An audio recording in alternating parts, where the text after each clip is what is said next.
Truth that sets free. Hope for your soul. Duck Facebook radio station. Sharing faith, worship and truth. You are tuned in to Duck Facebook radio station.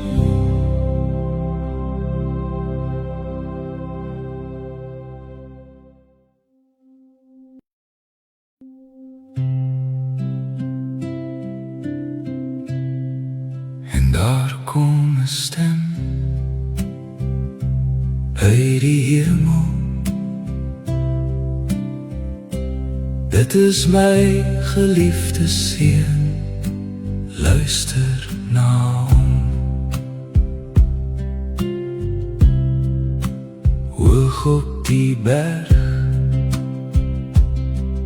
in die eensaamheid gebring, hy verander, helder soos die son, wit soos die lug, was hy.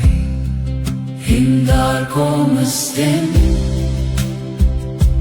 uit die hemel. Dit is my geliefde seun, luister na hom. Verbaas, verskrik, weet wat om te sê. Kom ons bou hutte, een vir elkeen een. En daar kom 'n stem uit die hemel. Dit is my geliefde seun, luister na hom. Weg is die lig, wat het gebeur? Vertel vir niemand, hou die woord vir jouself. En daar kom 'n stem uit die hemel. Dit is my geliefde seun, luister na hom. En daar kom 'n stem uit die hemel. Dit is my geliefde seun, luister na hom.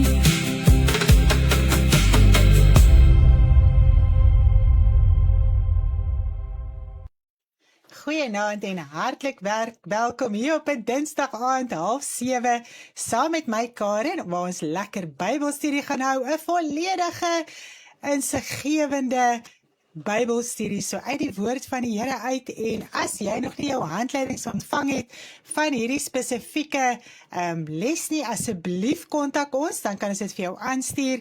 Dan kan jy op jou eie tyd lekker gemaklik deur die handleidings gaan. Soos ons sê, ons doen baie daar sê, hallo almal. Ek sien julle het yskoue weer. By ons is dit ook koud, maar daarom nie so koud dink ek soos by julle nie. So asseblief kontak ons vir jou handleiding en dan kan jy so lekker deur dit gaan. Want wat gebeur is, ons vat beginsels uit die lesse uit, wat ons moet verstaan. En dan as jy daarna die lesse gaan deurgaan, gaan dit vir jou baie meer sin maak, wanneer jy die beginsel van dit verstaan wat ons verduidelik. So ons gaan nie punt vir punt deur die handleidings nie. Daar's 2 lesse wat gaan oor die geestelike wêreld en jou geestelike lewe. Dit is les 18 en 19 en soos ek sê, ons gaan nie punt vir punt daardeur nie, so ons werk nie heeltemal deur die handleiding nie, maar ons kan dit, dan kan jy dit lekker deurgaan na die tyd en dan kan jy dit so verstaan. Baie welkom almal. Ag, ek is so opgewonde om vanaand weer die Bybelstudie te kan aanbied van die geestelike lewe en wêreld. Baie interessant. Ek dink die vorige keer wat ons dit gedoen het, was dit 'n geweldige interessante onderwerp, loof die Here. En vanaand wil ons eers saam bid, voor ons begin met ons uitsending, en dan julle kan solank julle handleidings en alles reg kry, sodat dit al reg is, penne, papiere, notaboeke en al die dinge, en dan kan julle ook so notas neem, terwyl ons so lekker daar deurpraat. Nou kom ons bid net lekker saam. Vader, baie, baie dankie vir u liefde, u genade, u barmhartigheid, u grootheid, u goedheid, Vader. U is, Here, ons God, U is ons Vader, U is ons alles. Wanneer ons in U teenwoordigheid is, het ons soveel hoop, Vader, en ons dankie vir daardie hoop wat U in ons lewe vir ons gee. Vader, daar is altyd iets wat met U kan praat en kan deel, en ons harte met U kan uitsorteer, en 'n verhouding met U kan bou, en ons hart net aan U bekend maak, en net alles in ons lewe met U praat en bespreek, want ons kan U so vertrou met ons hele lewe, Vader. U dra dit nie oor aan iemand anders nie. U, Here, my God, werk ons sake uit volgens die wil en die plan van U. En ons dankie dat ons vanaand vrymoedigheid kan hê in U teenwoordigheid, dat ons met U kan praat, Here, en dat ons harte net kan oopmaak vir U woord en dit wat U met ons wil deel. Ek wil ook vanaand bid vir my sussie Renet, Vader. Here, ons het vanmiddag gehoor, sy het hierdie aggressiewe velkanker, en sy gaan môre 'n operasie kry. Hulle het al 'n deel uitgesny, maar hulle moet môre nou nog 'n deel uitsny, en hulle weet nie of dit in die kliere ingegaan het nie. En ons wil U aanroep vanaand, Vader, asseblief, help ons, Here, help ons sussie Renet, daar waar sy in benoudheid is, Here, waar sy môre moet gaan vir die operasie, sy is nog nie seker wat aangaan nie, daar is soveel toetse gedoen vandag, en ons kan U net vra, asseblief hulp, Vader, baie, baie, baie dankie daarvoor, ons kan so op U vertrou, met ons hele hart, ons wese, ons lewe, Here. Baie dankie, Vader, ons wil ook weer vanaand bid vir Etienne, dat U hom deurdra, dat U, Vader, hom aanraak en alles, Here, in sy liggaam. Ons sê vir U so baie, baie dankie, dat U hom net help in alles, dat U hom ondersteun en dat U hom deurdra, Vader, met dit wat alles fout is. Ek wil vir my eie man bid vanaand, Here, dat U hom asseblief, Here, sal deurdra. Here, mens weet nie altyd wat om te bid met so 'n situasie nie, maar ons bid net vanaand dat U hom sal help, sal ondersteun, sal deurdra, sal genees in sy liggaam, van ons wysheid en insig sal verleen in elke saak wat ons moet doen, Vader. Baie, baie dankie daarvoor, en so vir my ander broers en susters, wat vanaand ook in pyn sit, wat ook vanaand, Here, in 'n liggaamlike posisie sit, wat, Here, nie gesond is nie. Ons bid vir elkeen, Vader. Asseblief, Here, raak elkeen aan. Ons kan nie vanaand beveel nie.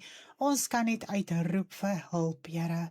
Baie, baie dankie, Vader. Ons loof U en ons prys U in die kragtige naam van U Seun Jesus Christus. Vader, ek wil ook bid vir Liesery wat môre verjaar. Here, ek wil bid vir my sussie, Vader, dat U haar, Here, sal deurdra in die jaar wat voorlê, Vader. Ons gaan nie môreoggend, Here, op die lig wees nie, eers môre aand, en daarom wil ek al vandag vir haar bid, Vader, dat U haar, Here, weer voorspoedig sal maak, regheid sal maak, Here. Vader, dit wat in haar hart is, die uitroepe, die, Here, gebede, die trane, alles voor U aangesig. U ken haar vanaand, Here. U ken alles van haar. U ken haar wese. U ken haar hart. U ken alles, Vader. En daarom bid ek vanaand dat U haar sal antwoord volgens die wil en die plan van U. Baie, baie dankie, Here, dat U haar seën in hierdie jaar, Vader, met soveel geestelike seëninge, dat sy ryk sal wees in U woord, in U krag, in U heerlikheid, in die verstaan van U woord, Vader. Baie, baie dankie, Here, dat sy die begeerte wat sy het om vir U te werk en, Here, te ywer in die koninkryk, Here, dat U dit sal raak sien en dat U haar sal help in alles, Vader. So baie dankie. Dra deur in hierdie jaar, ondersteun haar, help haar, Here, ook met die studies en die dinge, Vader, is ook maar 'n groot saak vir haar. Bid ek vanaand dat U haar werklik sal deurdra en sal help in die kragtige naam van U Seun Jesus Christus. Ek wil ook bid vanaand, Vader, dat U my sal help met die studie. Here, dit is so opgewondenheid al vandat ek my oë oopgemaak het vanoggend, het met tye gevoel of ek wil bars van u woord. Here, u woord is so ryk, u woord is so lewend, dis so kragtig. Here, dit lewe hier binne in ons harte, in ons siele. En ons dankie vanaand dat u met ons praat en deel en dinge duidelik maak en vra antwoord en raaisels, Here, beantwoord en knope losmaak, Vader, sodat ons kan groei, Here, in dit wat ons nie altyd verstaan nie, dit wat ons nie in sekerheid het nie, dat hy knoop net vanaand kan losgaan, dat hy raaisel net vanaand beantwoord kan word deur u wysheid en insig. Here, u weet wat vrae in harte is vanaand, u weet wat onkunde daar nog is en wat onsekerheid nog daar is, en ek wil bid dat u my sal help om, Here, alles te kan beantwoord, Vader, in harte. Baie, baie dankie, Vader, vir die voorreg wat ek het, weer eens vanaand, om u woord te mag bedien. Ek loof u en ek prys u in die kragtige naam van u Seun Jesus Christus. Amen. Prys die Here, wat 'n heerlikheid om so saam te bid. Ja, ons stem net saam vir almal, nee, daar's soveel dinge, daar's soveel, ons kan net uitroep voor die Here vir hulp, loof die Here. Nou, ons gaan vanaand aan met ons geestelike lewe en wêreld Bybelstudie les, en ons het die twee lesse so half gekombineer, soms uit die een en die ander een gewerk, en vanaand gaan dit weer so wees. So na vanaand gaan weer lekker na jou lesse toe, gaan dit deur, daar is soveel interessante punte. Ek kan vir julle sê, toe ek vandag dit so scan en so deur gaan, toe dink ek, joh, hier is soveel skatte en rykdom in hierdie twee lesse opgeteken. Maar gaan asseblief, moet dit nie los nie, gaan lees dit deur vir nog meer duidelikheid. Maar moet dit net kennis wees nie, laat dit lewend raak in jou hart, bid daaroor, verstaan dit, leef dit uit, voer dit uit, sodat dit lewend in jou hart en in jou innerlike kan wees. Nou, as ons kyk na ons geestelike lewe en wêreld, het ons mos nou laas 'n bietjie bespreek, dat die werklike wêreld is die geestelike wêreld. Hierdie aardse lewe van ons het ontstaan uit sonde uit vervloeking uit. So van die begin af was die geestelike wêreld die werklike wêreld gewees. En hierdie is maar net 'n skyn en 'n damp, en dit is waar ons moet deurgaan om die keuse te maak, sodat ons weer by God kan uitkom. Amen. So dit is vir my so mooi om aan te dink, en ons moet verstaan, dat elke liewe mens is 'n geestelike mens. Nie net 'n liggaam wat hier op aarde funksioneer en werk doen en aangaan en eet en na ons kinders kyk en vir ons kinders sorg en ons lewe uitsorteer en al die dinge nie. Ons liggaam is verbind aan 'n siel, en ons siel is in die geestelike wêreld. So ons siel is geestelik van aard. So of ons siel is in duisternis vasgevang, of ons siel is in die lig, in God se koninkryk. En dit is die twee wat ons moet besluit. Nou, ons sit ongelukkig in 'n posisie op hierdie aarde, wat ons uit hierdie sonde en ongeregtigheid moet uitbreek. En die enigste manier waarop dit kan gebeur, is deur wedergeboorte.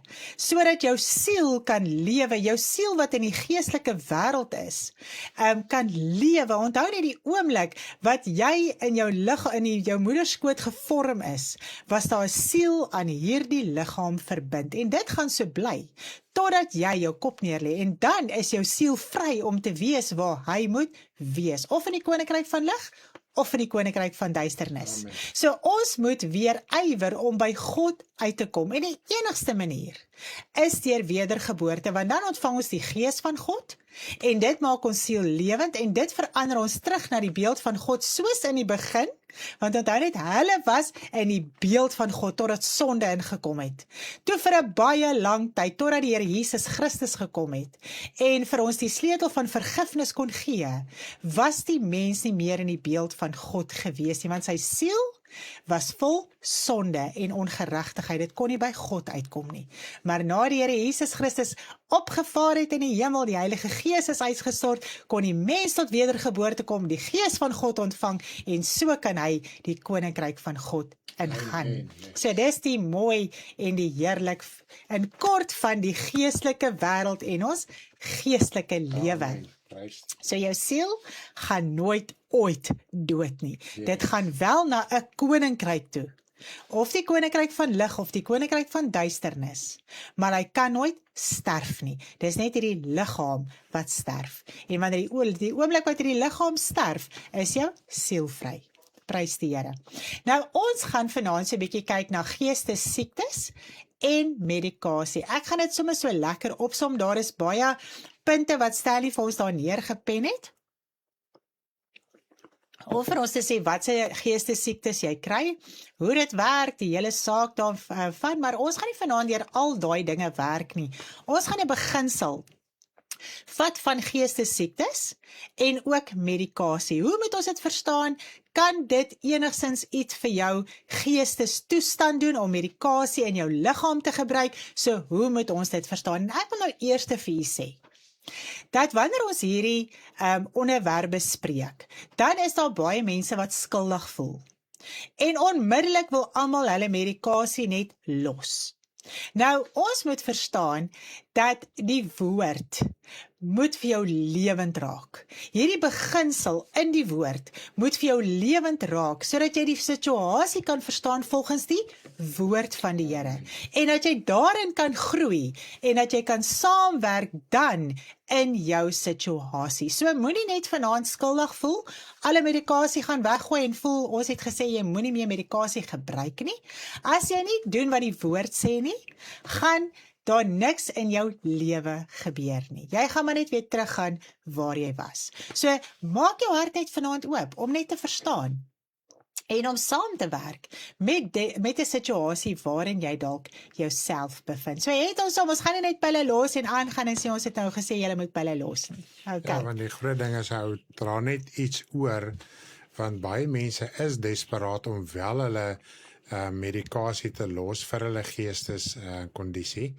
En dan weet hulle nie na wat se kant toe nie, en ons weet van baie mense wat in ons bediening is, wat nog voor ons al met tye probeer het, en hulle nooit reg gekry nie. Yes. Nou, die groot ding is, ons wil net daai iets oorlaat in jou, sodat jy dit kan gaan oordink, die Yes. skrifte gaan deurgaan, as jy meer detail wil hê, lees die handleiding het baie meer detail as wat Karen vanaand gaan praat, sodat die woord in jou kan begin groei, dat die verlossing van binne af kan plaasvind.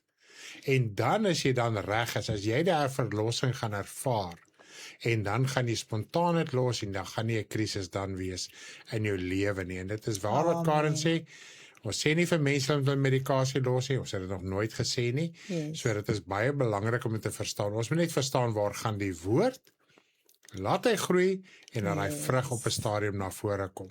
Maar, ook wat ek net noem, as jy bly sukkel ensovoorts, en jy bly in anyway die Here dien, jy gaan nie verlore in hel toe nie. Amen. Dis 'n groot sy van die saak, dis net 'n mens se geestelike lewe kan makliker vloei, of dit kan bly moeiliker wees.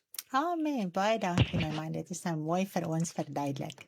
Nou ek wil gou net eers vir u sê, dat iets wat ons moet verstaan, is alles wat in jou lewe gebeur, laat 'n letsel in jou siel. So, alles wat jy ervaar in jou lewe van sondaar, as jy byvoorbeeld skokke ervaar, verwerping, verkrachting, molestering, wat ook al jy in jou lewe ervaar, baie keer is daar geweldige rebellie in jou lewe, daar is sonde in jou lewe, al die dinge, en dit is in jou siel gesetel.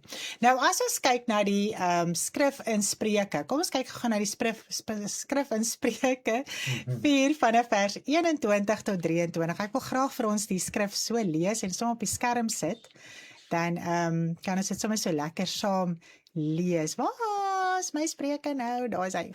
Spreuke 4 vanaf vers 21 tot en met vers 23. Vat lekker jou Bybel, lees saam met my, en dan gaan ons dit sommer ook lekker verstaan. Ek gaan dit sommer hier op die skerm vir ons sit. Hy sê, laat hulle nie uit jou oë wyk nie, bewaar hulle in jou hart. Dit gaan nou oor die woorde van die Here, die leringe van die Here, die gebooie van die Here.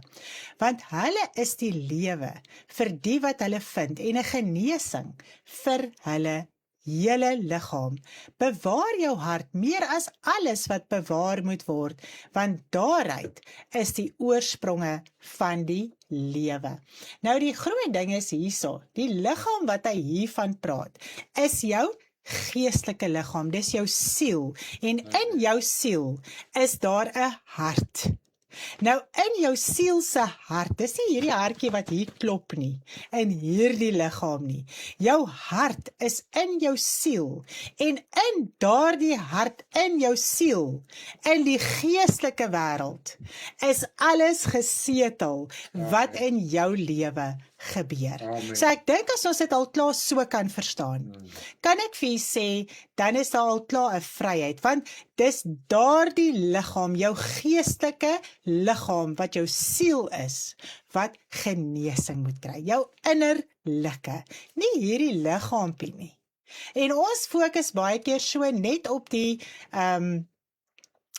genesing van hierdie liggaam, dat 'n mens vergeet, dat jou siel, jou innerlike, is die grootste saak, wat moet genees, want dit moet hemel toe gaan. Dit moet verander word, dit moet uitsorteer, en slegs deur die genesing van die woord, wat die woord bied in jou siel, kan jy daai genesing kry. Dit is hoekom die Here Jesus Christus gekom het, sodat ons daai genesing kan kry in ons hart, in ons siel, in ons innerlike, wat ons moet verstaan, duiwels word uit jou siel uitgedryf, nie uit jou liggaam uit nie. Amen. Jou liggaam reageer maar net op dinge wat in jou siel aangaan. Soos die probleem wat in jou siel is, so reageer jou liggaam. Okay? So baie keer as jy duiwel besete is, dan reageer die liggaam op sekere maniere met skuim wat uit die mond uitkom en breek goed en val in vuur en loop deur dinge en gaan uiteindelik so 'n krag in die liggaam. Maar dit kom deur die siel, deur die innerlike, en dit is waar die duiwel uitgedryf word. Het ons hom so? Ja, want eintlik die liggaam het maar net 'n manier om die geestelike ding te interpreteer. En daardeur kan ons eintlik verstaan hoe kragtig en groot is jou gees, jou innerlike, jou siel, jou hart. Yes. So jou liggaam interpreteer maar net die probleem wat in jou siel is op 'n manier wat hy dit sigbaar kan doen. So ja, dit is so mooi. So daarom kan ons verstaan dat net God die siel gesond kan maak, deur sy gees, wanneer ons tot wedergeboorte kom, want jou siel is geestelik. So niks op hierdie aarde kan iets in jou siel gesond maak nie. Okay? So God met sy gees, met jou wedergeboorte, kan jou siel gesond maak. Niks anders nie. So as jy hierso medikasie neem in hierdie liggaam, al wat gebeur is, jou liggaam word uitgedoof, sodat hy nie ten volle reageer op dit wat in jou siel aangaan nie. Okay, so as daar seer is of verwerping of depressie of wat al die dinge is, dan reageer jou liggaam nie ten volle op dit nie, want hy word uitgedoof. Sy gevoel word onderdruk. So, maar sou jy die medikasie los, gaan jy weer presies ervaar wat jy ervaar het voor die medikasie. Okay? So die medikasie kan nie jou innerlike, jou siel genees nie. Okay, wat moet dit genees? God moet jou siel genees. En hoe kry 'n mens daardie genesing?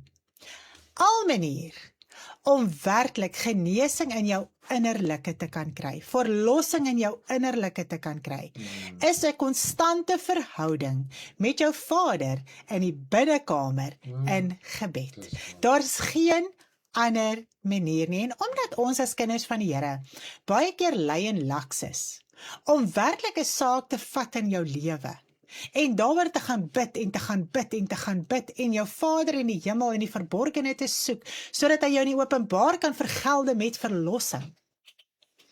Sit ons die hele tyd in dieselfde posisie. Ons kry nie daai verlossing nie, ons kry nie daai vrymaking nie, omdat ons nie ons hemelse Vader soek nie, wat onthou net, jy moet krag by die Vader kry, om te oorwin, Yes. om in nuwe gewoontes in te kom, om daai probleem in jou siel uit te sorteer. Amen. Want onthou net, dit word vir jou geopenbaar, okay, dis my probleem. Kom ons sê jy is gemolesteer of verkrag of jy is verwerp of wat ook al die geval mag wees. Nou verstaan jy jou probleem. Dit is nou vir jou geopenbaar deur God.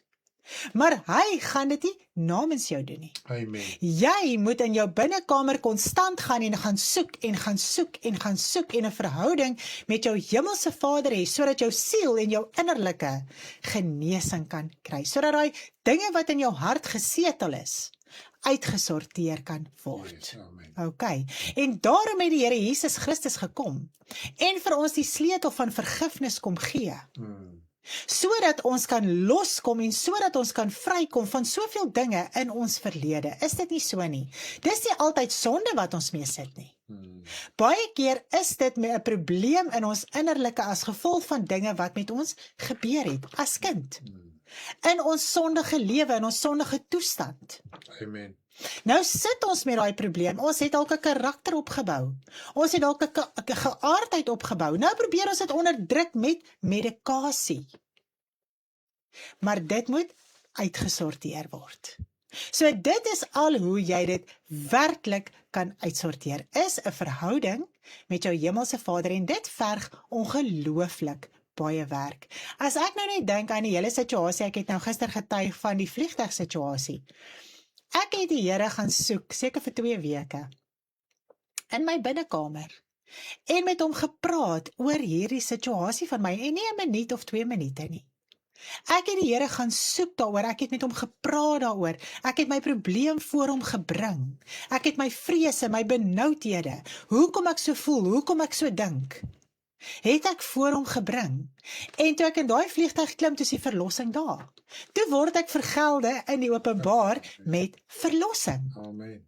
So toe verstaan my innerlike, maar nou is ek los en nou is ek vry. Yes, amen. Is dit nie so nie? So dit is baie keer, omdat 'n mens nie regtig tyd met die Vader spandeer nie, en dit 'n mens se eie krag wil doen, om te oorwin. Jy gaan nie oorwin nie, jy gaan al vir 'n rukkie kan optree op 'n ander manier. Maar dan gaan jy weer back to square one wees, want mens probeer dit in jou eie krag doen. En as mens God nie konstant gaan soek vir verlossing nie, gaan jy dit nie kan doen nie. Ja, en dit is wat die Here Jesus gesê het, maak die binnekant van die beker skoon. Yes. En ons fokus net op die buitekant, die uiterlike. So as 'n mens by 'n punt kan begin om te verstaan, ek moet begin werk in my innerlik, en dis harde werk, want dit is dinge wat jy nie sien nie. Dis dinge wat jy in geloof moet aanpak, en in volharding, en in vertroue teenoor God, dat hy wel die werk sal doen. En dit is vir mens, moet in hy wingerd ingaan, mens moet werk en werk en werk en werk. Dit is al, jy werk in jou binnekamer, jy werk deur gebed, jy werk in jou verhouding met God, sodat daai verlossing, dat die innerlike kan skoonkom, en dan sal die uiterlike ook van selfs kom, jou optrede, jou manier, jou denke, ensovoorts. Ja, ek sien nou wat Werner hier sê, 'n mens weet nie altyd hoe om vir God te sê hoe jy voel nie, dan voel 'n mens gefrustreerd. Ek het nie ge-worry hoe ek voel nie. Ek het my probleem verstaan. En ek het my probleem geuiter aan God. Want dis is ons nou in my geopenbaar. Hoor hierso? As jy nou so vreesbevange is, gaan dit mos nou oor jouself, so dis liefdeloos. Okay? Jy soek jou eie belang. Hoekom vrees jy? Hoekom is jy benoud? Is jou innerlike dalk op 'n stadium van so aard dat jy besef jy gaan die hemel toe as daai vliegtuig val nie? So nou begin jy met God praat. Nou begin jy jou hart uitsorteer. Dit gaan nie oor gevoel nie. Dit gaan glad nie oor gevoel nie. Dit gaan oor gehoorsaamheid. Vader, dis hoe ek dink, dis hoe ek reageer, dis hoe ek optree, dis my probleem. Ek verstaan dit, ek het 'n probleem in my innerlike, ek het 'n probleem in my siel. En so wil ek saam met U werk, om hierdie probleem volgens die woord uit te sorteer, want nou hoor ek, wat sê die woord vir my? Nou sê ek, Here, maar ek verstaan volgens die woord, ek het nie liefde nie. Ek is liefdeloos, ek is selfsugtig. Nou begin ek met die Vader praat oor my situasie. En nou begin ek nugterheid kry volgens die woord van die Here. En so begin ek in 'n ander gewoonte inkom, want nou tree ek nie meer op soos ek opgetree het nie. Ek dwing myself, ek forceer myself om in 'n ander gewoonte in te kom, sodat dit natuurlik raak. Ja, en my vrou, op die einde van die dag moet ons ook verstaan, elkeen ken homself. Yes. En ons wil nie eerlik raak teenoor onsself nie. Ja. So whatever jy dink en voel op daai oomblik, dis wie jy is. Dis nie iets anders en iemand anders te nie. Maar ja, maar ons wil dit op 'n ander manier hê. So daar is nie 'n resep om te sê okay, dis hoe jy voel en dis, want elke ou is uniek. Jy ken jou eie emosie, jy ken jou eie gedagte. Jy ken jou eie wil, jy ken jou eie opstand. En dit is wat jy aan God moet openbaar maak. Wie jy as mens is. Ek kan nie vir sê wie is jy nie. Jy weet wie is jy. Net jy weet wie is jy. Amen. Ja, en wees net eerlik. Ek dink die groot ding is eerlikheid. En ek dink dit is nogal vernederend om werklik vir die Vader te sê wie jy is en wat jy is. En hoe jy dink. En hoe jy optree. En erken. Kan ek vir jy sê, dit is 'n geweldige vernedering. En dit is wat baie keer hierdie ou vlees nie wil hê nie. Hy wil nie verneder word nie. Hy wil nie erken nie. En so kan ons in 'n nuwe gewoonte inkom. Want jy moet laat gaan. Jou lewe wat vir jou kosbaar is, jou geaardheid wat kosbaar is, jou maniere wat vir jou kosbaar is, jou standpunte, jou idees, jou alles wat vir jou kosbaar is, moet jy laat gaan, want dit is nie God nie. Dis nie sy koninkryk nie, dit is nie sy natuur nie. Dis alles aards, dis duiwels, dis menslik. En al daai dinge moet uitsorteer, want alles van dit is teen die woord van die Here. So, ek wil jy aanmoedig vanaand, as jy weet jy het 'n probleem in jou innerlike, begin werklik werk met hierdie saak. Moenie net jou pille gaan los nie. Begin werk in jou binnekamer, sodat jy werklik kan verstaan en groei in hierdie beginsel. My vrou, ek dink toe ons destyds die les geskryf het en ons baie keer met mense te make gehad het met kondisies wat ons mee gedeel het en so aan. Is daar een ding wat vir ons totaal uitgestaan het uit almal wat sekere medikasies gebruik, veral in depressie en daai tipe van goed. Almal sê vir ons hulle voel emosioneel neutraal. Ja. Nou, wanneer 'n mens, en ek wil dit nou met groot omsigtigheid sê, sonder om te dink, sonder dat iemand veroordeel voel, maar ek wil hê dit moet iets wees waaroor u moet nadink. Terwyl jy emosioneel neutraal voel, ontken jy wie jy werklik is. Ja, want jy hoef dit te face nie, man. Ja, want want die aggressie is nog daar, afhangende van jou kondisie. Die aggressie, die woede, die kwaad, die wat jou emosie ook al, wat jou gedagtes ook al. Ek wil nie net praat van emosie, dit gaan oor 'n gedagte, dit gaan oor 'n wil. Ja. En so vanaand ook wil ek jou aanmoedig. Dit is hoekom terwyl jy medikasie gebruik, is daar 'n moeiliker pad om te oorwin. Omdat dit vir jou moeilik is om te erken wie jy werklik waar is. Yes. Maar vat vanaand se boodskap en sê, Vader, ek gaan oor hierdie saak begin bid. Raak met die Here eerlik en sê, ek voel emosioneel neutraal. Ek voel kwaad, maar ek voel nie kwaad nie. Ek is bly, maar ek is nie bly nie. En begin so eerlik te raak met die Vader. En so gaan jy jouself kan face, want die groot ding is baie keer wil ons onsself nie face nie. Dan is medikasie maklik. En weer eens, moenie 'n medikasie los nie. Hoor wat ons vanaand sê en stap die pad saam met die Here. Amen.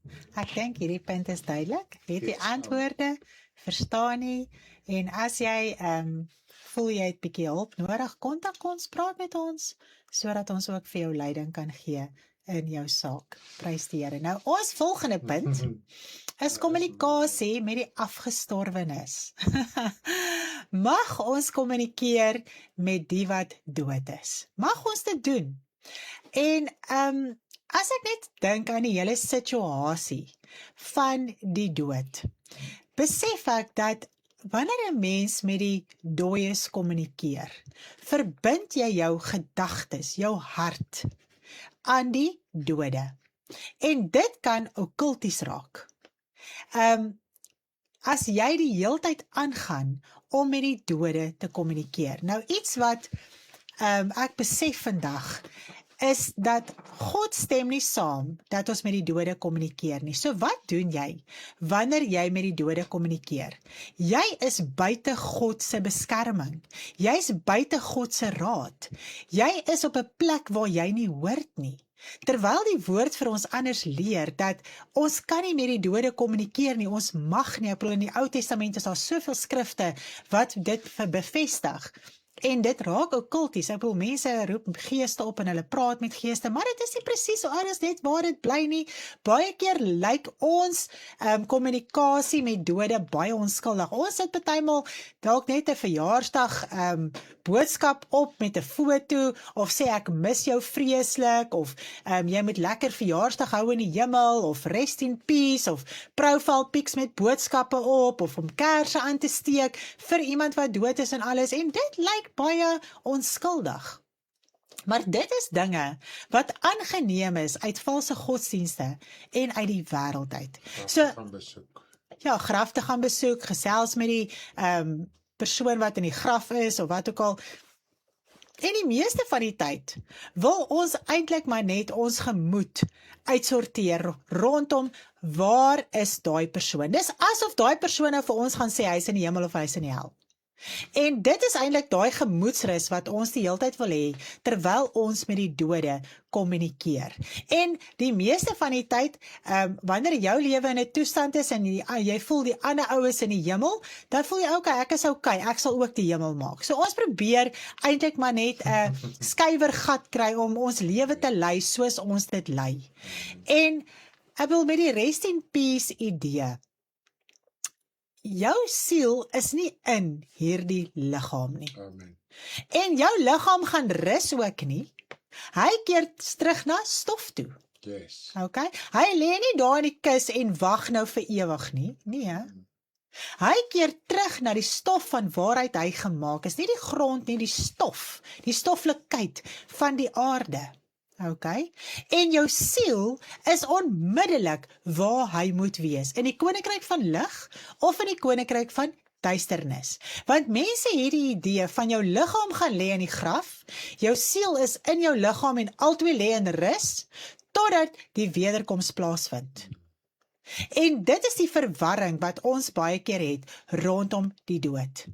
Die oomblik wat hierdie liggaam sterf, is jou siel vry. Hierdie liggaam hou jou terug om werklik te sien wat in die geestelike wêreld aangaan, om werklik te verstaan wat daar aangaan, om werklik deel daarvan te kan wees. Is dit nie so nie? Dit sny ons af. Ons weet nie wat in die geestelike wêreld aangaan nie, omdat ons liggaam nog lewe. Nou wanneer hierdie lewe uit hierdie liggaam uit is, dan is die siel vry. So ons kan vir niemand sê rest in peace nie. Ons kan nie sulke boodskappe oordra nie.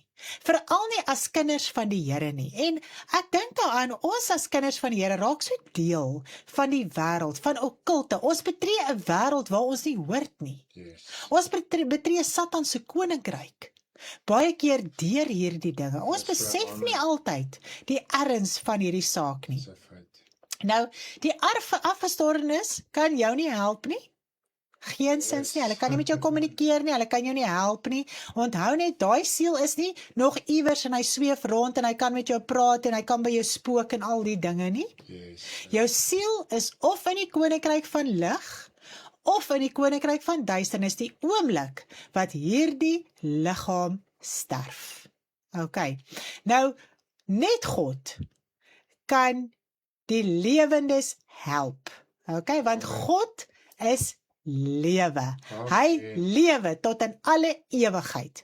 So as wedergebore kind van God, as jy al met geliefdes gaan praat het by die graf, as jy briefies geskryf het, as jy die hele tyd elke verjaarsdag herinner jy jouself en nou die dode, dat dit is hulle verjaarsdag vandag, hulle moet lekker verjaar in die hemel, en al hierdie dinge.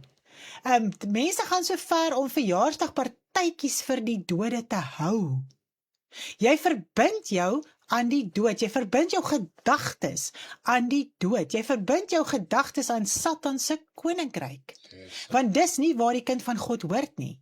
Nou, as 'n mens hartseer is, as dit vir jou pynvol is, dat 'n geliefde sterf, Wat moet 'n mens doen? Met die geliefde gaan kommunikeer? Nee. Jy kan met God gaan kommunikeer in jou binnekamer. Jou pyn, jou seer, jou hartseer, jou verlange, alles na hom toe vat. En hy kan jou innerlik genees. Hy kan jou gesond maak, hy kan jou help om jou lewe uit te sorteer. En so kan jy verder die pad stap en verstaan wat aangaan in die geestelike wêreld. Ja, en die groot ding is, God sal ook nooit vir jou sê, iemand is in die hemel of hel nie. Want mense sal sê, hulle het vir die Here gevra, toe kry hulle 'n droom, of die Here het vir hulle gesê, die geliefde is nou in die hemel of in die hel. Dis nie God wat met jou praat nie. As hy lewe afgesny, dit is wat dit is. En jy met jou lewe op die beginsel van die woord uitsorteer, om te seker te maak dat jy gered gaan word. Ok, ek wou net sê, sal jy omgee om net weer te herhaal oor die oorledene se foto asseblief met 'n boodskap. Ek bedoel, jy hoef nou nie al jou foto's te gaan weggooi oor iemand wat oorlede is nie, maar baie keer gebruik 'n mens dit om met 'n persoon te praat. Jy kyk na die foto, Nee, of jy sit dit op Facebook met of jy sit dit op Facebook met 'n boodskap. So jy kommunikeer gedurig met die dode deur boodskappe op foto's te sit of by foto's te sit of almal te herinner aan die dode. Daai van ek mis jou. Ek mis jou. Plaas dit anders gewees het. Ek wens ek kan die tyd terugdraai. Jy met jou verjaarsdag geniet saam met die Here in die hemel. Al daai tipe van dinge. Verbind jou gedagtes, jou hart aan die dood. Yes. En ons as kinders van die Here het die voorreg om met die Vader te gaan praat oor ons seer, oor ons verlange, oor ons pyn van iemand wat afgesterwe het. Sodat hy ons hart kan gesond maak, want die afgestorwene kan niks vir jou doen nie. Al wat dit is, dit raak 'n okkultiese ritueel. Omdat dit teenstrydig is met God se wil en woord. Yes. Dit is 'n groot saak om dit te verstaan. So dis die beginsel, ons kan nie met die dode kommunikeer nie, baie mense doen, hulle gaan steek kersies op, hulle doen baie dinge, ons kan dit en ons mag dit nie doen nie. Ok, waar die boom val, daar bly hy lê. Ok, jou siel is in die hemel of hy is in die hel, klaar afgesny. Die woord van die Here sê so mooi, die rouklaar staan nog en rou. Dan is die siel van daardie persoon al reeds by sy ewige tuiste. So onmiddellik, as daai persoon dood is, staan ons nog in huil hierso. Dan is daai persoon al waar hy moet wees. Ok, so hy weet nie van jou nie, hy sien jou nie, hy kan nie met jou kommunikeer nie, hy is afgesny van hierdie wêreld af. Ja, want in die handleiding is al die nodige skrifte daarso. Yes. Wat ook sê die huis van, as ek dit so kan stel, die huis van die dode is nie meer by die lewendes nie. Yes. Dit is afgesny, dit is twee verskillende wêrelde, en as ons die werklikheid, en dit is waaroor hierdie twee lesse gaan, as ons die werklikheid en die krag van die geestelike wêreld werklik waar verstaan, sonder vreemde fantasie dinge, kan ek vir sê, dan maak hierdie dinge geweldig baie sin, want as jou gedagtes die heeltyd by iemand is om vir 'n boodskap te stuur, of wat die geval ook al mag wees, om vir met hom te praat, is jou siel se gedagtes by iemand wat in die doderyk is. So jy verbind jou siel aan daai doderyk. Jy versluit 'n verbond met die dood en die doderyk. Yes.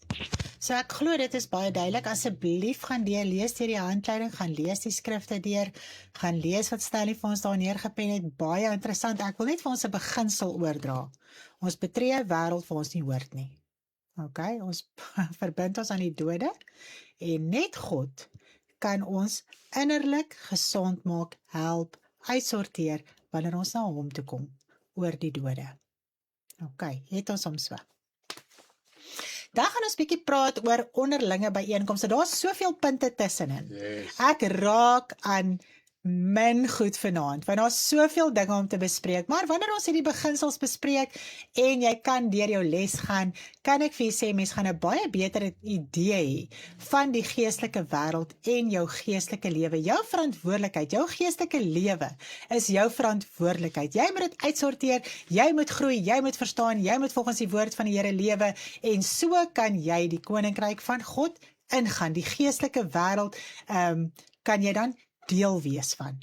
Ok, anders gaan jy ook deel wees van die geestelike wêreld, maar dalk nie in God se koninkryk nie. En dit is wat ons moet verstaan. Jy kan deel wees van die ewige oordeel. En dit wil ons nie hê nie. Okay. So kom ons gaan 'n bietjie oor na ons onderlinge byeenkomste. Daar's baie keer baie gesprekke oor die onderlinge byeenkomste, omdat mense voel hulle moet in 'n fisiese kerkgebou wees en hulle moet Sondag vir Sondag moet hulle na die kerkdiens toe gaan en dan onderhou hulle die samekomste, die onderlinge byeenkomste. Nou hy sê so mooi vir ons hierso in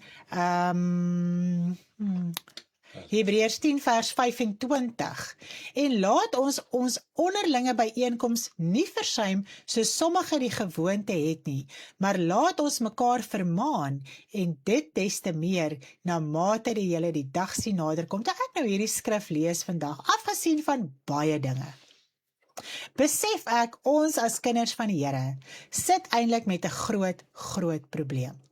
Want ons wil 'n kerkdiens gaan bywoon. Okay? Waar ons wil gaan worship. Okay? Ons wil gaan goed voel. Ons wil dinge gaan doen wat in elk geval nie volgens die woord van God is nie. Ons wil gaan social.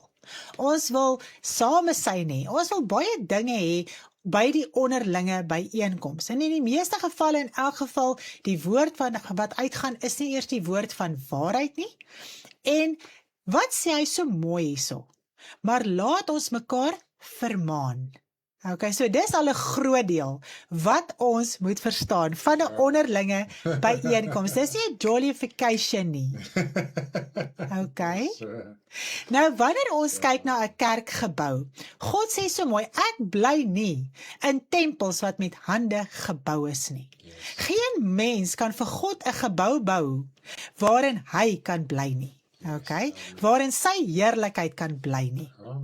Hy het wel die mense in die Ou Testament in die tent van samekoms en in die tempel ontmoet met sy heerlikheid, want die mens was nog vleeslik geweest. Die mens kon nie by God uitkom deur die Gees te ontvang in sy siel en in sy innerlike nie. Maar na die Here Jesus Christus kan geen mens vir God 'n tempel, 'n gebou, 'n kerk bou waarin hy kan lewe nie. Amen. Okay, so na die Here Jesus Christus het alles verander. Nou gaan mense aan oor die derde tempel wat nog gebou moet word en alles. Ek kan vir u sê dat God gaan nie weer in 'n tempel bly in hierdie aarde waar deur mense hande gebou is. Daai tempel is in die hemele en God en Jesus bly in die tempel in die hemele. Okay, en dis waar ons moet uitkom. Nou, as ons net kyk na 'n kerkgebou, ons voel dis die onderlinge byeenkoms. As die woord van waarheid nie uitgaan in 'n byeenkoms nie, wat soek jy in daardie byeenkoms? Want God gaan dit nie bevestig nie. God gaan nie jou daar ontmoet nie. En ons moet verstaan dat ons raak die gebou. Yes. Ons is die tempel, want wat gebeur? Want die oomblik wat jy tot wedergeboorte kom, word jou siel die tempel van die Heilige Gees. Amen. En deur die Gees bly God en Jesus in jou tempel, Amen. In jou hart, in jou Amen. Innerlike. Nou is jy die tempel, nou is dit jou verantwoordelikheid om hierdie tempel uit te sorteer. Nou jy moet hierdie onderlinge byeenkomste bywoon. Okay, jy moet nie dit versuim nie.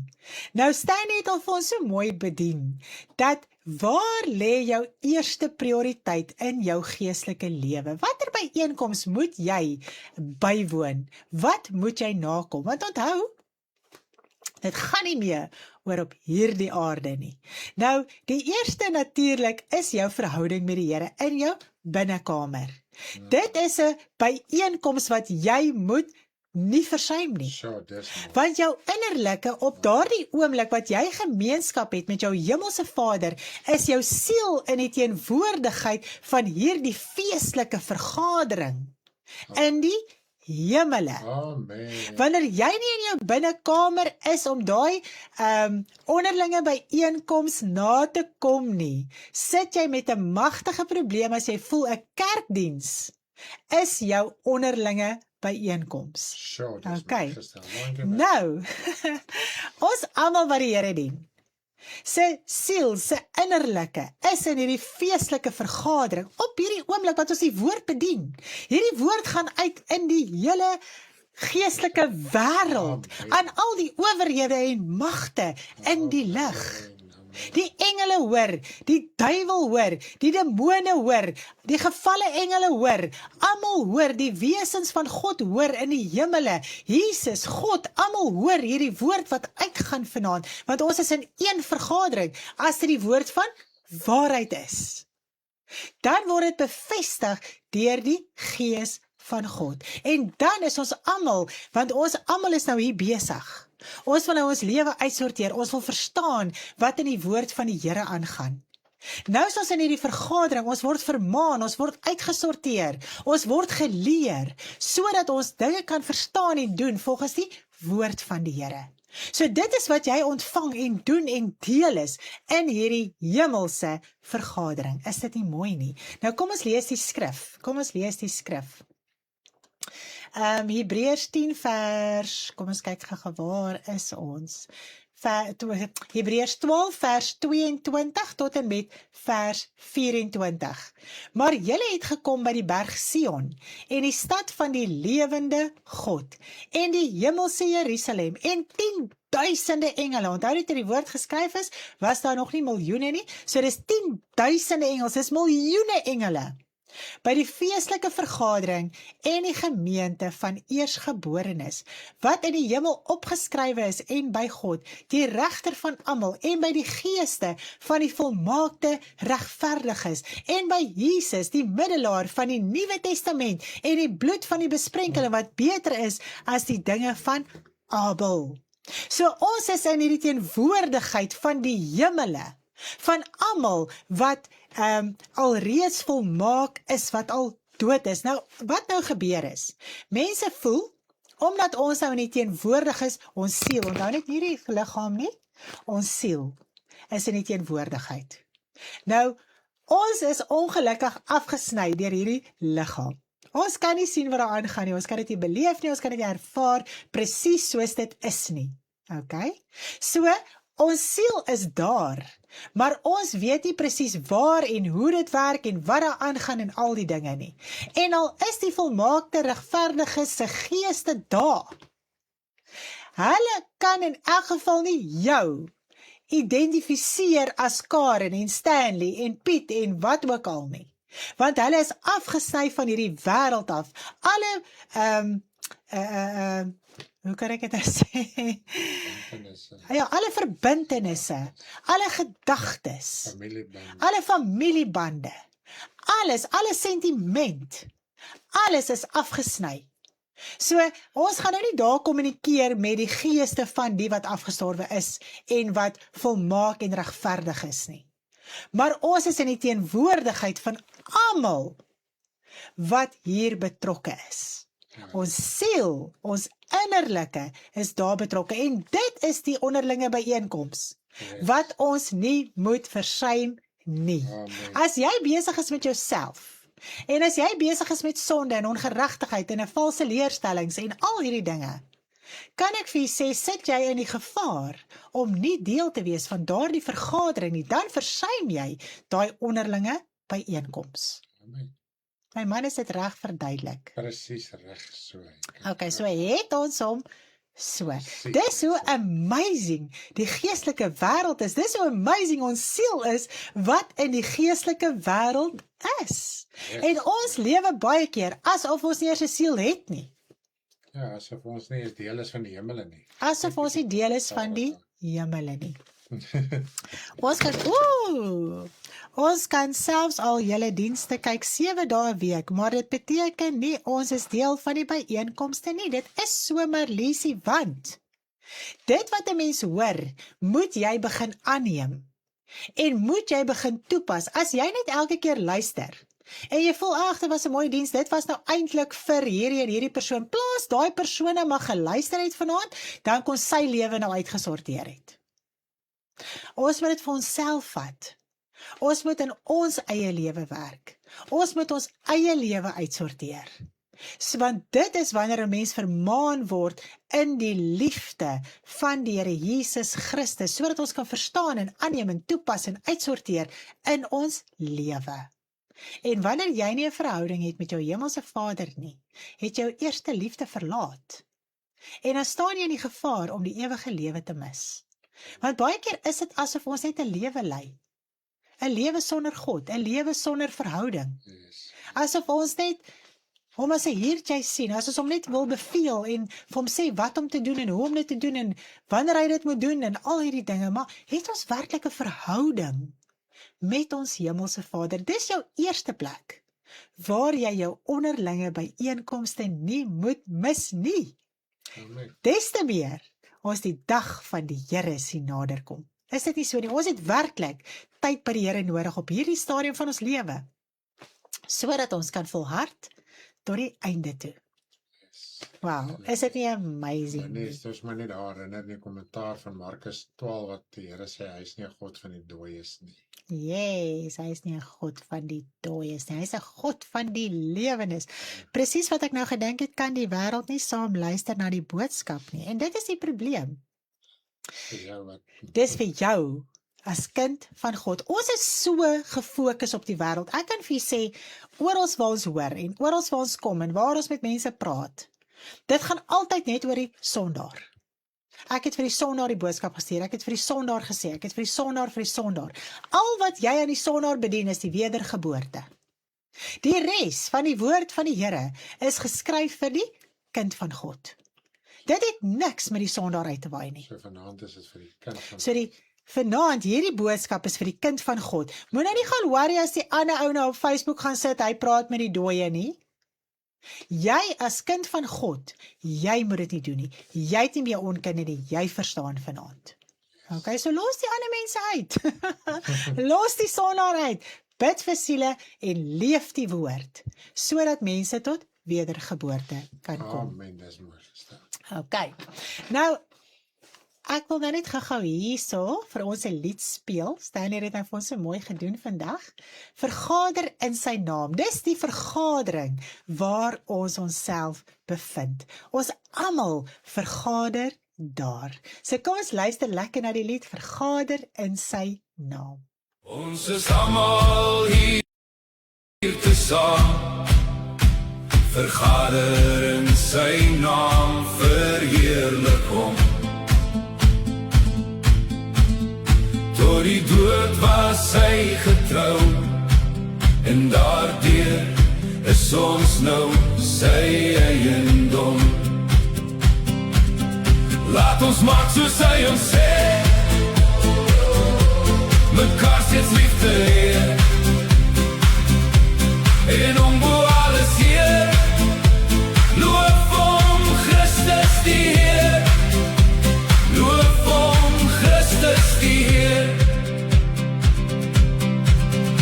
Ons is almal hier tesaam, vergader in sy naam, verheerlik hom.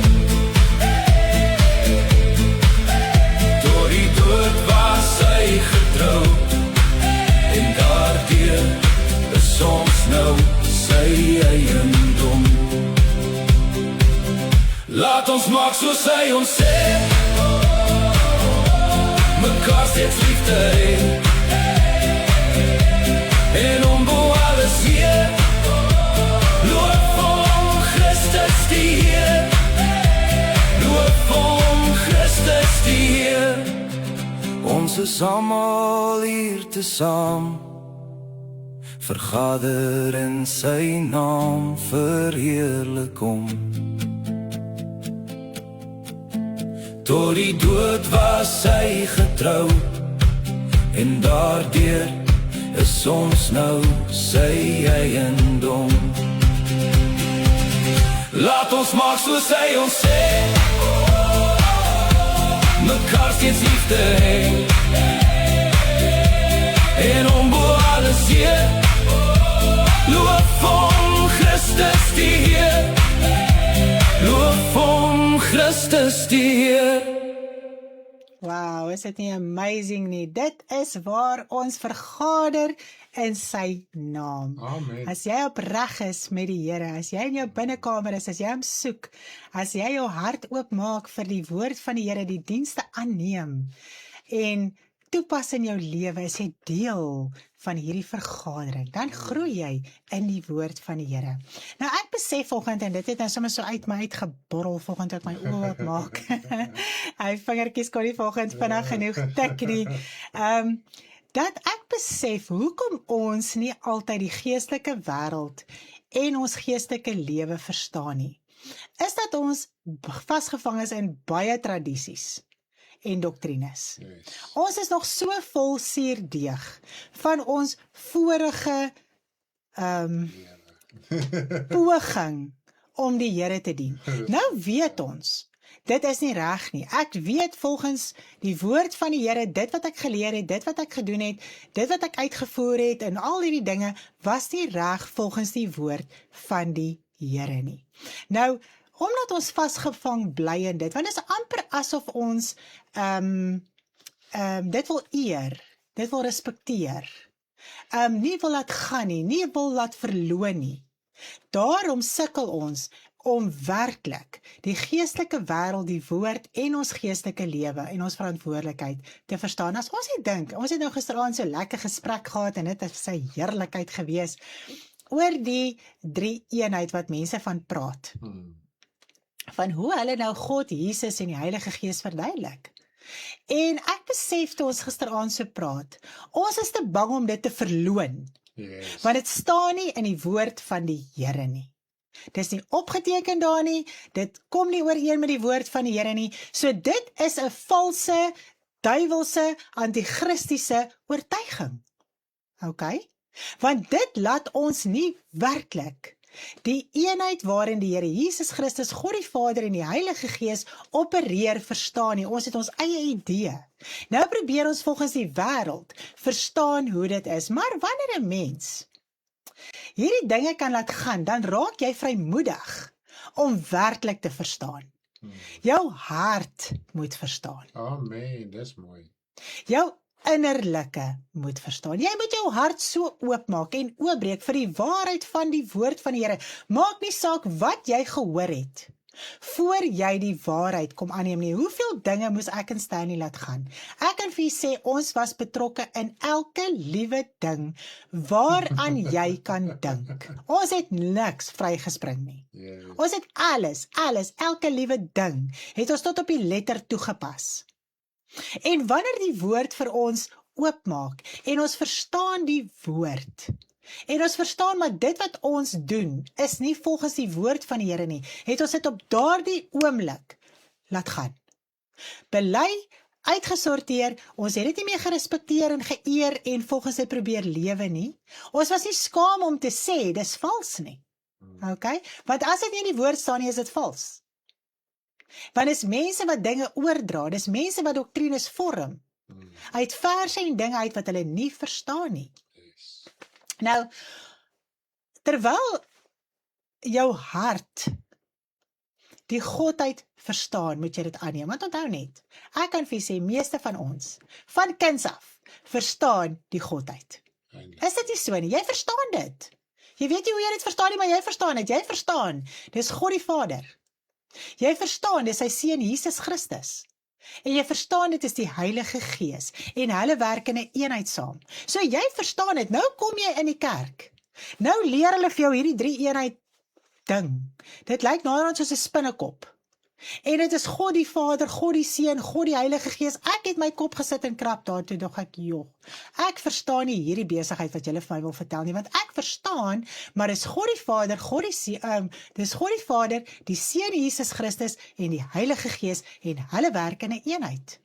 Nou maak ons hart oop vir valse doktrines en ons sit ons met daai suurdeeg. En dit is waarom ons baie dinge in ons lewe nie kan verstaan en vrymoedig wees om dit te laat gaan nie. Nou die woord sê so mooi, hy sê hierdie mensgemaakte dinge, hierdie oorleweringe, maak die woord van God kragteloos. Amen. Hoekom? Want jy kan nie ten volle jou hart oopmaak vir die waarheid nie. Hierdie ding blok die hele tyd. Dit blok die hele tyd. Om werklik die waarheid van die woord aan te neem en daai ding dan totaal en al verloon. OK. So ons wil baie keer die woord leer soos geskiedenis. Met feitelike dinge. Ons wil dit verstaan feitelik. OK. Nou geskiedenis is dood. Sure. Die verlede is dood. Yes, dis verby. Dis verby, Ja. dis klaar. Daar's 'n nuwe lewe, daar's 'n nuwe verstaan in die woord van die Here. OK? En as jy by dit bly, dis nou amper ek dink dan sommer self daaraan. Jy bly by die dood. Sure, dis Jy verbind jouself nog aan die dood. Dit wat moet doodgaan in jou lewe, bly jy jouself aan verbind. Luister nog steeds daai gesprekke, luister nog steeds daai preke wat baie keer uitgaan. Het nog steeds eerbied volgens die kerk of wat ook al vir die dominee en die pastoor en al die dinge.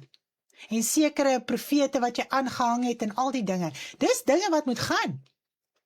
Dis dinge wat moet uitsorteer. Dis die verlede, dis geskiedenis, dis dood. En dit moet doodgaan in 'n mens se lewe, sodat jy in die nuwe lewe kan wandel, die hemelse lewe. Dit is die werklikheid. Wow, is dit nie mooi nie? Die werklikheid is die geestelike wêreld. Daar's geen lewe in hierdie lewe nie. Ons is afgesny deur ons aardse liggaam. Nou moet ons probeer verstaan, ons moet probeer insien. Is dit nie so nie? Maar alles wat jy in die woord aanneem, maak dat hierdie aardse denke, tradisies, oorleweringe en al hierdie dinge begin vervaag. En dan begin jy die wil van God en sy woord te verstaan, sodat ons die hemel kan ingaan. Nou, die seun het die Satan oorwin, deur die sleutel, en vir ons die sleutel van vergifnis kom gee. So, Jesus Christus het aarde toe gekom, want die mens se siel was verlore. Dit was in die mag van Satan gewees. En hy het Satan oorwin. En vir ons die sleutel van vergifnis kom gee, om ook die duiwel te kan oorwin. Sure, dis baie mooi. Dis al manier hoe ons die duiwel kan oorwin is deur vergifnis. Dis al hoe ons loskom van die duiwel is deur vergifnis. Met ons wedergeboorte is dit die eerste stap. En dan moet ons in daai vergifnis bly. Ons moet ons saak uitsorteer, ons moet dit bely, ons moet vergifnis aanvaar in ons lewe, sodat ons kan vry bly in ons harte, sodat ons vrymoedig kan bly in die evangelie, sodat ons die woord kan bly verstaan en kan deel wees van die woord van die Here. Nou, kan ek net gou verder kyk. So Jesus moes oorwin en die pad van lyding stap om die heerlikheid te ontvang. Is dit nie so nie? Yes, amen. Jesus moes die hele tyd oorwin. En dit was 'n lydingspad wat hy gestap het, en in hierdie pad van lyding het hy gehoorsaamheid geleer deur dit wat hy gelei het. Amen. En hy het dit voor oë gehad om te oorwin. Hy het nie afgewyk van enige iets wat hy moes doen en uitsorteer nie, want dan sou hy nie die duiwel kon oorwin het nie. En daarom kon hy die heerlikheid ontvang. Nou ons moet in sy voetstappe volg. Amen. Nou ons moet ons kruis elke dag opneem en hom volg. Nou, dit is seer. Dis 'n prys. Dis 'n offer. Is dit nie so nie? Nou ons moet op 'n manier waardig raak om die koninkryk van God in te gaan, want Jesus was waardig om die koninkryk van God te kon ingaan. Nou, hoe word ons waardig om die koninkryk van God te kan ingaan? Kom ons lees 2 Tessalonisense 1 vers 4 en 5. Hy sê self, sodat ons self in die gemeentes van God oor julle roem, vanweë julle volharding en geloof onder al julle vervolginge en die verdrukkinge wat julle verduur. 'n Teken van die regverdige oordeel van God, dat julle die koninkryk van God waardig geag mag word, waarvoor julle ook lei.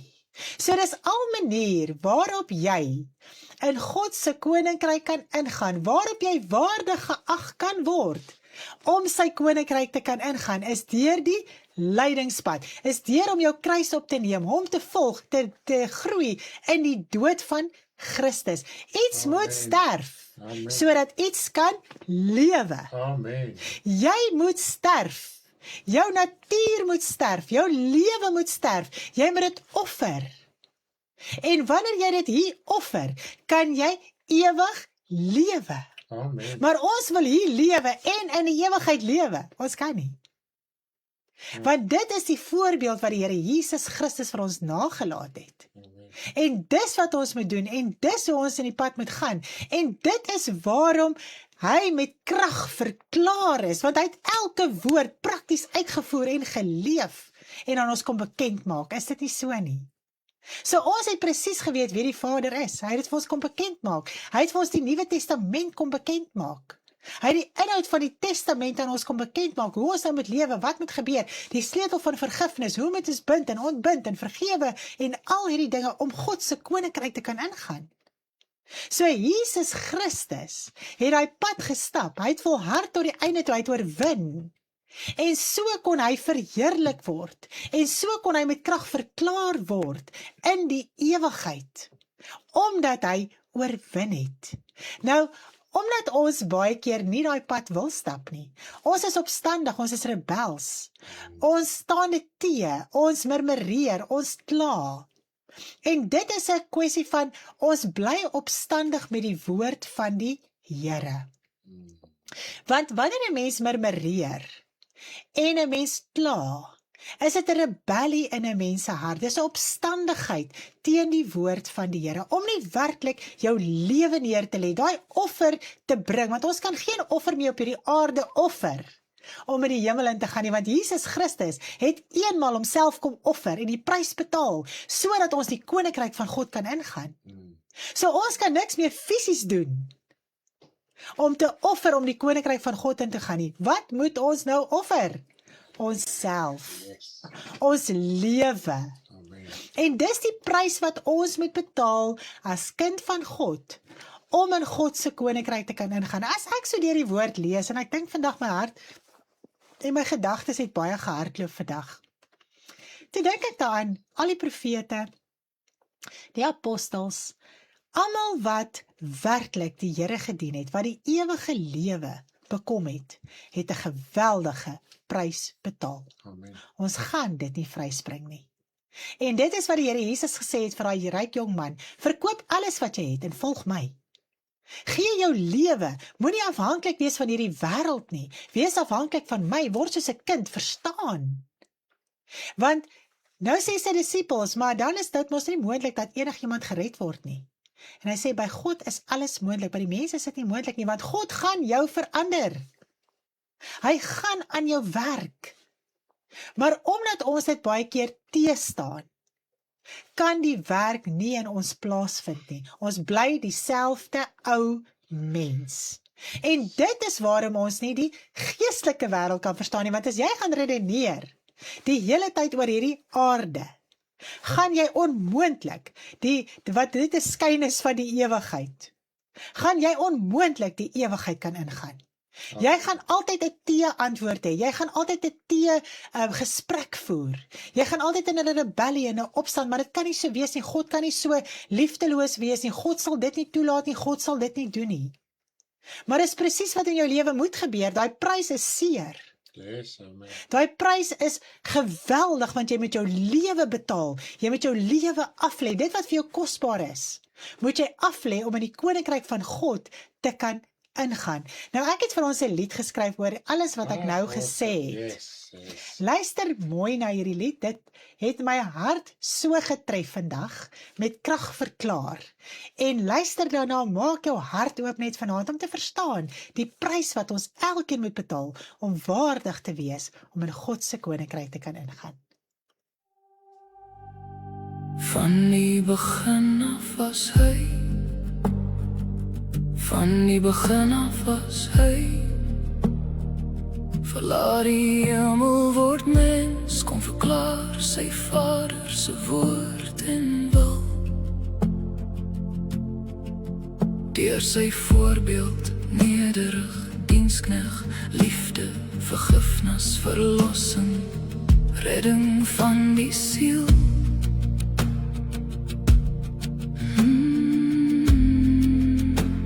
Sleutel van vergifnis gee hy, geen menslike offer bly hoor, net oopbreek van die hart, offer van eie lewe. Soos hy kom wys, groei in sy dood, ontvang die lewe, met krag is hy verklaar, my geliefde seun. Geleer deur lyding, dit was voor oor, regverdige oordeel, so koms, lyding tot heerlikheid, geen oomblik afgewyk, sleutel van vergifnis gee hy, geen menslike offer bly hoor, net oopbreek van die hart, offer van eie lewe. Soos hy kom wys, groei in sy dood, ontvang die lewe, met krag is hy verklaar, my geliefde seun. Oorwin het hy, dat ons kan lewe, geen oomblik afgewyk, oorwin en verheerlik.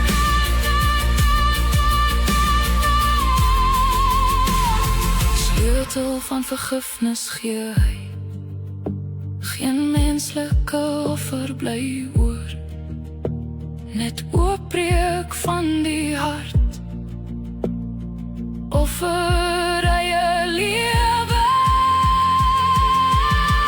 Soos hy kom wys, groei in sy dood, ontvang die lewe, met krag is hy verklaar, my geliefde seun.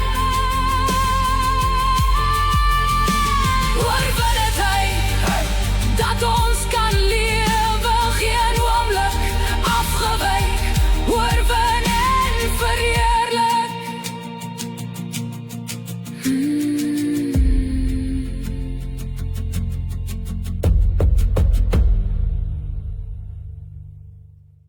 Wow, hy het oorwin, as die seun van God.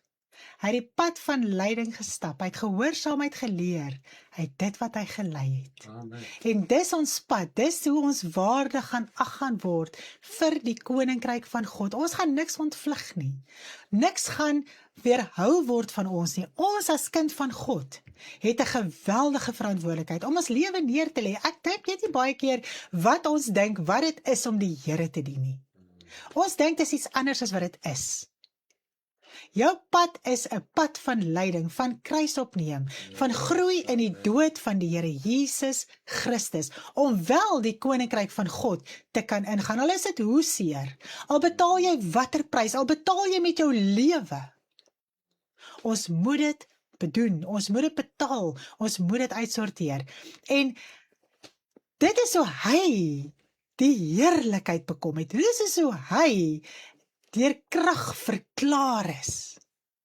Dit is die bevestiging van hy het oorwin. Is dit nie so nie? Dis amazing. En dit is hoe ons dit in die hemel kan bekom. Daardie heerlikheid, ons moet dit voor oë hê. Ons moet nie afwyk nie. Amen. Jesus Christus het nooit afgewyk nie. Ons het vergifnis. Ons het die sleutel gekry om die hemele te kan ingaan. Maar omdat ons 'n lewe op hierdie aarde wil lei van begeerlikheid, sukkel ons om hierdie dinge te verstaan. Nou, daar's nog 'n mooi gedeelte. Sjoe, tref my vanaand net weer. Geskiedenis is dood. Kies om vorige lewe wat geskiedenis is, die dood. En Dis ons vorige lewe. Nes ons vorige lewe, wat geskiedenis is dit dood. Ons hang dit aan. Wow. Ons hang dit aan, ons eerbiedig dit, ons vertel die hele tyd hierdie stories, ons is trots daarop, ons is trots baie keer op die sonde wat ons gedoen het, ons is trots op hoe ons in die wêreld geoperate het. Dis dood, dis klaar, dis verby. Die oomblik wat jy die Here Jesus Christus aangeneem het, is jou ou lewe dood. Dis afgesny, dis begrawe in die doop. Nou moet ons in daai nuwe lewe, moet ons stap. Is dit nie so nie? Staan net vir ons so mooi geskryf oor die bruilof van die lam. Dit is nog wat moet gebeur na die wederkoms. Die bruilof van die lam. Ons moet genooi wees na hierdie bruilof toe. Ons moet 'n gas wees. By die bruilof van die lam. Amen. Het jy al daaraan gedink, wat 'n eervolle, amazing uitnodiging is dit, So, om by die bruilof van die lam te kan wees. dis amazing. Ons moet genooi wees, jy moet daar wees. So, Want die nuwe Jerusalem gaan uit die hemel neerdaal. En dis die bruid van die Here Jesus Christus. En met ons regverdige dade versier ons nou al hierdie nuwe Jerusalem met die regverdige dade, met die seer, met die lewe aflê, met die pyn wat ons baie keer kry in ons innerlike, met die doodgaan, met die kruis opneem, amen. met die lydingspad. Dit is hoe ons die nuwe Jerusalem versier vir die bruilof van die lam. Prys die Here, dis amazing. Is dit nie 'n eervolle, wonderlike, amazing uitnodiging vir ons as kind van God nie? Dis waar ons moet uitkom, dis waar ons moet wees. Yes. Dis nie iets wat ons moet mis nie, dis die belangrikste bruilof wat ons nog ooit in ons hele lewe kon bywoon. So we, Niemand is meer belangrik as dit nie. amen. En dis ons einddoel, om deel daarvan te wees. Om te sien hoe die seer, die pyn, die lyding, die kruis opneem. Die waardigheid wat ons kry om God se koninkryk te kan ingaan. Hierdie nuwe Jerusalem versier. Die bruilof van die lam. Wow. Prys die Here, hy is die seun van God, hy het oorwin, en dis die voorbeeld wat ons moet volg en navolg. En wanneer 'n mens nog steeds op hierdie aarde net wil lewe en eet, gaan jy nooit ooit deel wees daarvan, of dit ooit in jou lewe verstaan nie. Loof die Here. Ek glo en ek vertrou en ek Amen. wil elkeen aanmoedig dat hierdie is vir ons 'n groot saak. En ek dink as ons harte vanaand kan oopmaak en spyde spyt kan noem en verstaan, daar's valse leerstellings. Dit kan my die hemel uithou. Dit maak my onvrymoedig. Ek hang nog dinge aan, ek hang nog die verlede aan, ek hang die dood aan, ek hang my ou lewe aan. Kom ons raak ontslae. Kom ons kry klaar. Ons is te bang om die leen te noem. Yes, kom ons noem die duiwel. Jy gaan nie laster nie. Ons is baie keer bang ons laster. Onthou net, as iemand besig is met 'n leerstelling buite die woord van die Here, en jy sê dis die duiwel, laster jy nie. Amen. Jy openbaar sy werke. Amen. Jy bring dit aan die lig. Die woord van God verteer daardie valse woorde. Wanneer jy die waarheid van die woord aanneem. Dis 'n ernstige saak vanaand. Ons geestelike lewe is 'n ernstige saak, dis 'n verantwoordelikheid. Ek kan nie dink baie keer, hoe dink ons lewe gaan boring wees nie. Dis lewe. Ek het gevoel, ek hardloop 10 maratonne, soos die woord vir my lewe gee, my innerlike, ek borrel, dit is verskriklik, ek bewe, ek sidder, dis heerlik. Prys die Here. Dis wat die woord van die Here aan 'n mens doen. So, Dis die heerlikheid daarvan. Dis hoe God met mens praat, deur sy woord. Dis hoe jy die stem van die herder hoor. so, dis amazing. Loof die Here. Ek wil sommer huil. Die woord van die Here is so kosbaar. Amen. Dit is so rykdom. Nou worry ons oor hierdie ou vervalle wêreld. Loof die Here, mag u 'n wonderlike, geseënde, heerlike aand hê. Lesery, as jy ingeskakel is, jy moet lekker verjaar môre. Ons dink aan jou, ons bid vir jou. Ons bid vir Renet wat môre aangaan vir die operasie. Ons bid vir elkeen dat die Here net help. Loof die Here. Baie dankie almal. Lekker aand. Lief vir almal. Môre aand 6:30 in Engels gaan my man ook vir ons hierdie Bybelstudie bedien, hoe hy dit in sy hart vir ons wil deurbring en verstaanbaar maak. Jog, ek kan nooit wag vir dit nie. Dis so heerlikheid, dis so lekkerte, dis so 'n vrymoedigheid wat hy het in die Here. Om dit te sien is net soos, ek soek dit, ek wil 'n deel hê van my lewe. Wow, is dit amazing. Lekker aandjie lief vir julle. Sien môre aand 6:30. Bye bye. En ek gaan afsluit. Sluit hom met die selfde nou. Ek gaan hom weer afsluit met die krag. Kom ons luister weer na die krag, laat dit deel word van ons harte. Van die begin af was hy, van die begin af was hy. Verlaat die hemel word mens, kom verklaar sy Vader se woord en wil. Deur sy voorbeeld, nederig, dienskneg, liefde, vergifnis, verlossing, redding van die siel.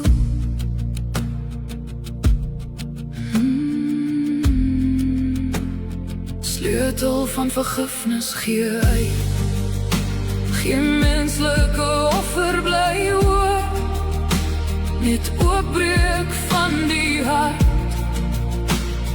offer van eie lewe.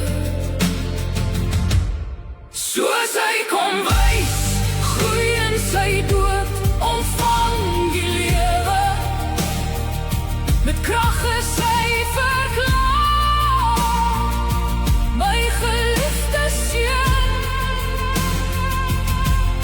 Geleer deur lyding, dit was vooroor, regverdige oordeel, so koms, lyding tot heerlikheid, geen oomblik afgewyk, sleutel van vergifnis gee hy, geen menslike offer bly hoor, net oopbreek van die hart, offer van eie lewe. Soos hy kom wys, groei in sy dood, ontvang die lewe, met krag is hy verklaar, my geliefde seun. Oorwin het hy, dat ons kan lewe, geen oomblik afgewyk, oorwin en verheerlik.